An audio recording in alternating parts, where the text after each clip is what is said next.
دیکھیے عربی زبان میں عمل اور فعل یہ دونوں الفاظ مترادف ہیں، تفعلون یفعلون، تعملون یعملون، لیکن ان دونوں میں فرق ہے۔ فعل کوئی بھی فعل ہے جو آپ سے سرزد ہو گیا، چاہے ارادی طور پر چاہے غیر ارادی طور پر۔ عمل وہ ہے جو ارادے کے تحت کیا جائے، جس میں جد و جہد ہو، جس میں محنت ہو، جس میں مشقت پڑتی ہے۔ تو فعل اور عمل کے درمیان زمین و آسمان کا فرق ہے۔ عمل محنت چاہتا ہے، جد و جہد چاہتا ہے، سعی چاہتا ہے، اور صالح سے مراد کیا ہے؟ باصلاحیت، جس میں گرو کرنے کی صلاحیت ہو، صالح۔ اس عمل صالح جس سے کہ انسانی شخصیت نشو و نما پائے، اس کی انٹرنل پرسنالٹی، اقبال کے اصطلاح میں اس کی خودی، اس کی انا، اس کی ایگو، اس کی روحانی شخصیت ترقی پائے، نشو و نما پائے، بلندی پر جائے، اس مقام کو حاصل کرنے کی کوشش کرے کہ جس مقام پر اللہ نے انسان کو پیدا کیا تھا۔ والتین والزیتون وطور سینین وہذا البلد الامین لقد خلقنا الانسان فی احسن تقویم، بہترین سطح پر پیدا کیا، مسجود ملائک بنایا، اپنا خلیفہ قرار دیا۔ ثم رددناہ اسفل سافلین، پھر نیچوں میں سب سے نیچے پھینک دیا۔ فرشتے ہم سے اونچے، جنات بھی ہم سے اونچے۔ جنات کہاں کہاں تک جاتے ہیں؟ میرا یہ خیال ہے کہ کم سے کم سولر سسٹم تک تو جنات کی رسائی ہے، آگے ہے یا نہیں مانی کہہ سکتا۔ لیکن یہ انسان اب محنت کرے گا، نیچے اگر پھینک دیا گیا تھا الا الذین آمنوا وعملوا الصالحات، جو ایمان لائیں گے اور نیک عمل کریں گے وہ پھر ریگین کر لیں گے اپنے اس مقام کو جس مقام پر انہیں اصلاً پیدا کیا گیا تھا۔ اور جو لوگ اس مقام کو حاصل نہیں کر سکتے ان کے بارے میں قرآن کہتا ہے اولئک کالانعام، سورہ اعراف میں، یہ چوپایوں کے مانند ہیں، حیوانات ہیں، بل ہم اضل، بلکہ ان سے بھی گئے گزرے ہیں۔ کیوں؟ حیوان کو جس سطح پر پیدا کیا گیا اس پر اپنی زندگی گزار رہا ہے، اس سے اوپر کی کوئی صلاحیت دی ہی نہیں گئی۔ انسان کو لقد خلقنا الانسان فی احسن تقویم، اگر انسان حیوان کی سطح پر گر جائے جیسے کہ آج گر چکا ہے تو وہ حیوانات سے بدتر ہے۔ اولئک کالانعام بل ہم اضل لہم قلوب لا یفقہون بہا لہم اعین لا یبصرون بہا لہم آذان لا یسمعون بہا، ان کا دل ہے اس سے غور نہیں کرتے، آنکھیں ہیں ان سے دیکھتے نہیں ہیں، کان ہیں ان سے سنتے نہیں ہیں۔ کیا ابو جہل آنکھ سے نہیں دیکھتا تھا؟ کیا ابو جہل کان سے نہیں سنتا تھا؟ یہ وہ انر شخصیت ہے آپ کی، وہ روحانی شخصیت ہے آپ کی، جو دیکھتی ہے بغیر ان آنکھوں کے، جو سنتی ہے بغیر ان کانوں کے، جو غور و فکر کرتی ہے اس عقل سے نہیں بلکہ اس قلب سے۔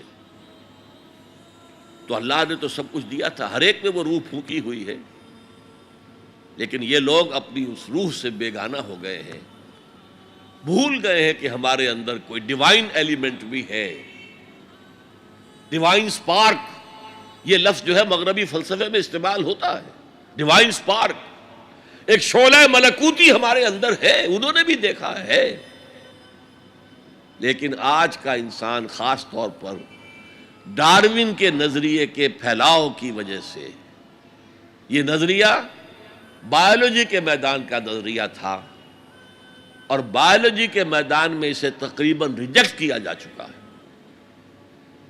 لیکن سوشل سائنسز میں اس طرح پرمیٹ کر چکا ہے، سوشالوجی میں، سائیکالوجی میں اس طرح پرمیٹ کر گیا ہے کہ آج کا انسان اپنے آپ کو سوائے حیوان کے کچھ نہیں سمجھتا۔ یہ ہیومن ٹریجڈی سب سے اونچی ہے، وہ شرف جو اللہ نے عطا کیا تھا، وہ مقام اور مرتبہ جو اللہ نے عطا کیا تھا، اس سے انسان خود مستعفی ہو گیا۔ نتیجہ کیا نکلا ہے کہ جیسے ہم کہتے ہیں کہ گھوڑا اور گدھا کیا فرق ہے؟ گھوڑا ذرا ریفائنڈ اینیمل ہے، تمکنت ہے اس میں، گدھا بیچارہ کورس اینیمل ہے، باقی فرق کیا ہے یہ بتائیں؟ اسی طرح انسان اور شمپینزی اور گوریلا میں کیا فرق ہے یہ بتائیں ہمیں؟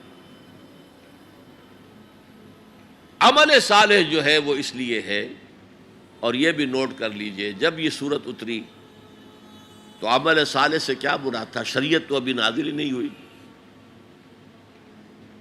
عمل صالح ایک ہی تھا، ایک ان الذین قالوا ربنا اللہ ثم استقاموا، جنہوں نے کہا ہمارا رب اللہ ہے پھر جم گئے، چاہے مارا جا رہا ہے، چاہے دہکتے ہوئے انگاروں پر لٹایا جا رہا ہے۔ خباب بن الارت رضی اللہ تعالی عنہ لوہار تھے پیشے کے اعتبار سے،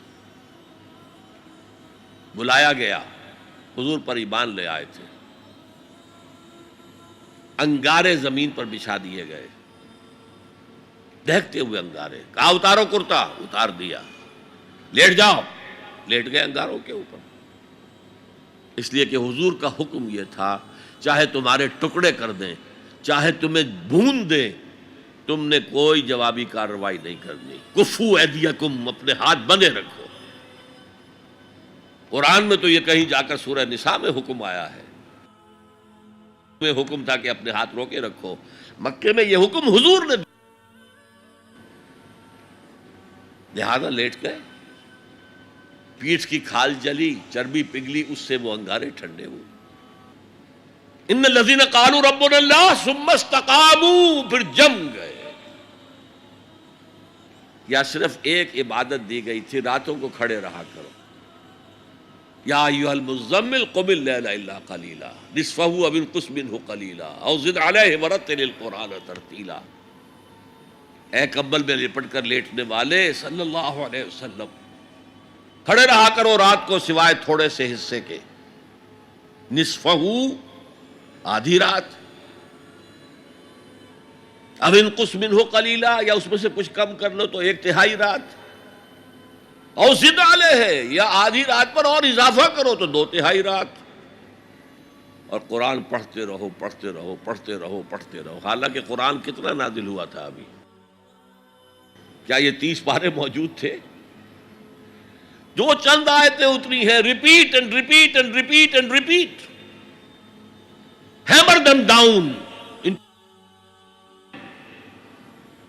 یہ عبادت تھی۔ باقی نہ ابھی 5 وقتہ نماز ہے، نہ روزہ ہے، کوئی شے نہیں، نہ سود حرام ہے، نہ شراب حرام ہے۔ تو عمل الصالحات اب ہمارے سامنے جب آئیں گے تو اس کے 2 حصے ہیں، ایک بیسک ہیومن موریلٹی، وہ چیزیں جو تمام ادیان، تمام مذاہب، تمام فلسفوں کے اندر مشترک ہیں۔ جھوٹ بولنا برا ہے، سچ بولنا اچھا ہے، وعدہ پورا کرنا اچھا ہے، وعدہ خلافی کرنا برا ہے، کسی کی ضرورت پوری کر دینا اچھا ہے اور کسی کو جھڑک دینا برا ہے، والدین کی خدمت کرنا اچھا ہے اور اس سے اعراض کرنا برا ہے، کون نہیں جانتا؟ یہ تو ہے بیسک موریلٹی جو مکی صورتوں میں شروع میں آئی ہے، بہت بہت تکرار کے ساتھ۔ ارأیت الذی یکذب بالدین فذلک الذی یدعو الیتیم ولا یحض علی طعام المسکین۔ کیا تم نے دیکھا اس شخص کو جو جزا و سزا کا منکر ہے، آخرت کا منکر ہے؟ وہی تو ہے جو یتیم کو دھکے دیتا ہے اور مساکین کو کھانا خود کھلانا تو درکنار، کسی اور کو بھی کہنے کو تیار نہیں ہے کہ کھانا کھلا دو۔ پتہ نہیں پلٹ کر وہ کہہ دے تم کیوں نہیں کھلاتے۔ ویل لکل ہمزۃ لمزہ، ہلاکت ہے ہر اس شخص کے لیے جو رو در رو عیب چینی کرتا ہے یا پیچھے برائی کرتا ہے، طنز کرتا ہے۔ ویل لکل ہمزۃ لمزہ الذی جمع مالا وعددہ، مال جمع کرتا ہے، گنتا رہتا ہے، اب میرا بیلنس شیٹ یہاں آ گیا ہے، اب بیلنس شیٹ یہاں آ گیا ہے، پہلے اتنے کروڑ کے ایسٹس تھے، آج اتنے کروڑ کے، اسی حساب کتاب میں۔ بیسک ہیومن موریلٹی اور شریعت آئیں گے، اب وہ شریعت پوری ہو چکی محمد رسول اللہ صلی اللہ علیہ وسلم پر، اب ہمیں اس پر عمل کرنا ہے، اور یہ کوئی بوجھ نہیں ہے، یہ ہماری شخصیت کی نشو و نما کے لیے ہے۔ میں ایک مثال دیا کرتا ہوں، آپ کسی پہاڑی اسٹیشن کی طرف جا رہے ہوں، گرما کا صدر مقام کوئی ہوتے ہیں پہاڑی، شملہ ہوتا تھا کبھی، تو آپ دیکھیں گے سڑک پر جہاں بجا نشانات لگے ہوئے، یہاں سپیڈ کم کر لو، ورنہ ٹرن ایسا آ رہا ہے کہ ہو سکتا ہے کہ سپیڈ کم نہ ہو تو تمہاری گاڑی جو ہے وہ سیدھی کھائی میں جائے۔ تو یہ جو کوشنز ہیں یہ اس کی بھلائی کے لیے ہیں۔ آدمی کہے خامخواہ ہمارے اوپر پابندی لگا رکھی ہے، یہ نہیں، تمہاری بھلائی کے لیے، شریعت تمہاری بھلائی کے لیے ہے، تمہاری شخصیت کے صحیح نشو و نما کے لیے ہے، تاکہ تم اس مقام پر پہنچ جاؤ جس مقام پر کہ اللہ تعالیٰ نے تمہیں پیدا کیا تھا۔ والتین والزیتون وطور سینین وہذا البلد الامین لقد خلقنا الانسان فی احسن تقویم۔ هي الحلقات تحفظني بآيات من القرآن، هي الحلقات تملأني بحب المصطفى العدنان۔